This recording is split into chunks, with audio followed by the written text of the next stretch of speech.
Bonjour à tous. Je vous fais une mise à jour de mes phalaenopsis 1 an après. Pour les bien entretenir et cultiver, j'ai fait des vidéos comment rempoter et comment les arroser. Je n'ai pas fait de vidéo comment faire fleurir ces fleurs, car la floraison n'est que la récompense de notre bonne pratique culturelle. Tout d'abord, un mot sur les phalaenopsis. C'est probablement l'orchidée les plus cultivées dans nos intérieurs en Europe. Elles sont cultivées sous serre, pilotées par des ordinateurs et fleurissent au bout de 2 ans et demi. À tous mes débuts, j'ai lu des témoignages des personnes qui ne parviennent pas à faire fleurir ces plantes. Et souvent, on lit qu'elles sont trop stimulées, qu'il faut leur laisser le temps de s'adapter à notre environnement. Comment peut-on savoir si la plante s'adapte dans son nouvel environnement? Si le soin, qui comprend le rempotage, l'arrosage, l'engraissage et l'endroit où elle est cultivée, lui convient, elle doit faire de nouvelles racines, de nouvelles feuilles et des fleurs dans son cycle annuel. Si au bout de quelques mois, la plante ne bouge pas d'un iota, il faut se demander si elle reçoit assez en termes de chaleur et surtout de luminosité. Je partage mon expérience de plante verte tropicale à fleurs. Depuis le commencement, à peu près tout fleurit chez moi, alors que je n'y connais rien en orchidée.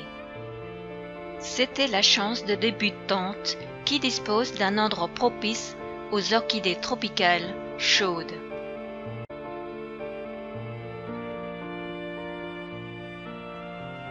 Je cultive mes plantes dans le séjour, devant 2 grosses baies vitrées de 10 mètres carrés, plein sud.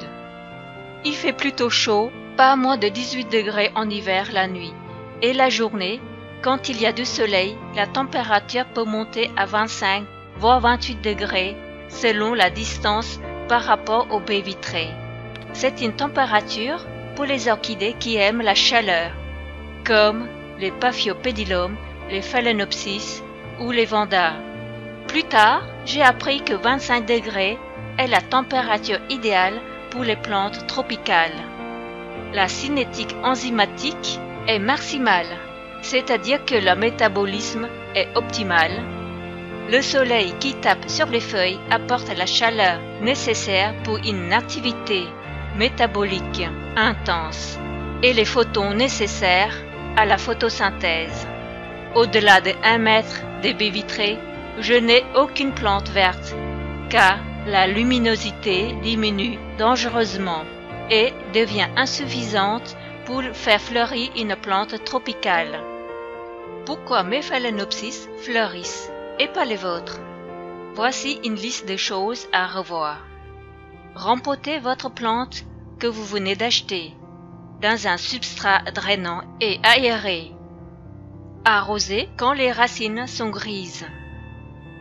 Ajoutez de l'engrais liquide type tomate géranium dans votre eau de trempage, car dans la nature, ces plantes se nourrissent de nutriments contenus dans l'eau de ruissellement, sur les feuilles et des branches des arbres.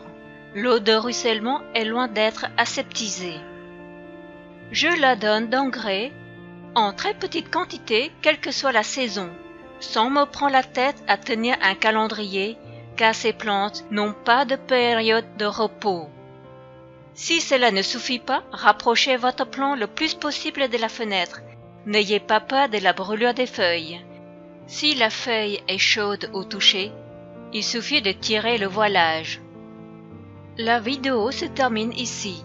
En résumé, pour faire fleurir une plante, il suffit un peu d'eau, un peu d'engrais et beaucoup de lumière.